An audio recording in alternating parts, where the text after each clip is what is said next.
हम उसको मस्जिद कहेंगे तो फिर विवाद होगा।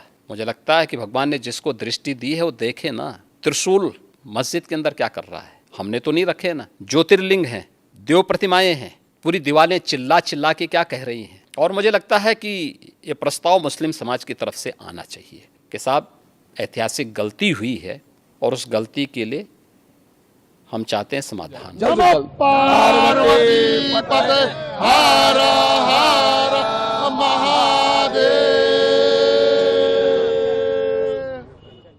हर हर महादेव मित्रों, कई दशकों बाद काशी विश्वनाथ के ज्ञानवापी में भक्तों को नियमित पूजा पाठ करने का आदेश कोर्ट से मिल गया है।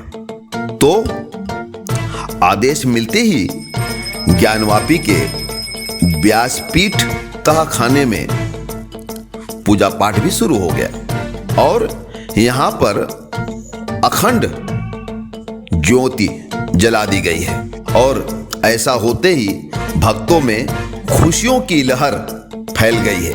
आज काशी निवासियों को तो यूं महसूस हो रहा है जैसे 1947 में तो केवल जिस्म आजाद हुए थे, मन और अधिकार को तो आजादी अब मिली है। मित्रों, ASI सर्वे में यह बात साफ हो गई है कि ज्ञानवापी में युगों युगों से मंदिर ही था।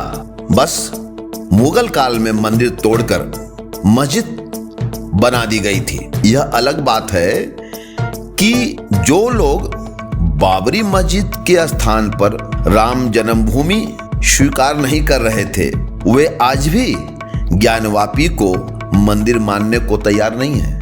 मुगलों द्वारा मंदिरों को तोड़ा जाना उतना आश्चर्यजनक नहीं है जितना आश्चर्य इस बात पर होता है कि ज्ञानवापी में पूजा मुलायम सिंह यादव के शासनकाल में बंद कराई गई थी। तुष्टीकरण की राजनीति करने वाले नेताओं ने जहां भक्तों को पूजा पाठ करने से दूर रखा था, वहीं अपने शिव के इंतजार में बैठे नंदी महाराज को भी महादेव से दूर रखने का कार्य किया है। परिसर में स्थित व्यास तहखाने में जो हमने पूजा की मांग की थी, हमारी प्रार्थना पत्र को माननीय न्यायालय ने अलाउ कर दिया है और वहां पे पूजा का आदेश पारित कर दिया है।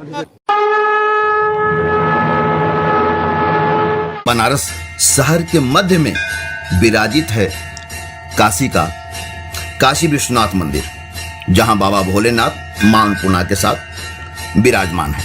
यानी कि हमारे शरीर में जो स्थान और जो महत्व नाभि का है, ठीक वही महत्व ज्ञानवापी का है काशी के लिए।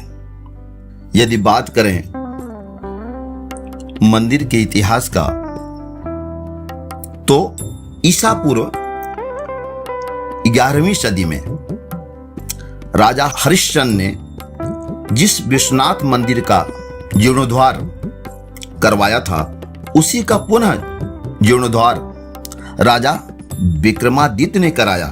किंतु 1194 में मुगल आक्रांता मोहम्मद गौरी ने इसे लूटा और तोड़ दिया। इसे पुनः बनवाया गया और जब इसे पुनः बनवाया गया तो 1447 में सुल्तान मोहम्मद शाह ने इसे पुनः तोड़ दिया। अब 1585 में राजा टोडरमल की सहायता से पंडित नारायण भट्ट ने और भी भव्य मंदिर बनवा दिया। लेकिन 1632 में लुटेरा शाहजहां ने आदेश पारित कर पुनः तोड़ने के लिए पूरी सेना ही भेज दिया। सेना काशी पहुंची, लेकिन शाहजहां की सेना हिंदुओं के प्रबल विरोध के कारण मुख्य मंदिर को तो नहीं तोड़ सकी, किंतु काशी के अन्य 63 माने 63 मंदिर केवल प्रतिशोध के कारण तोड़ दिया गया। लेकिन मुगल आक्रांता कहाँ मानने वाले थे। समय थोड़ा बीतता रहा। डॉक्टर AS भट्ट ने अपनी किताब दान हरावली में इसका जिक्र किया है कि 18 अप्रैल 1669 को औरंगजेब ने विश्वनाथ मंदिर को ध्वस्त करने का आदेश दे दिया।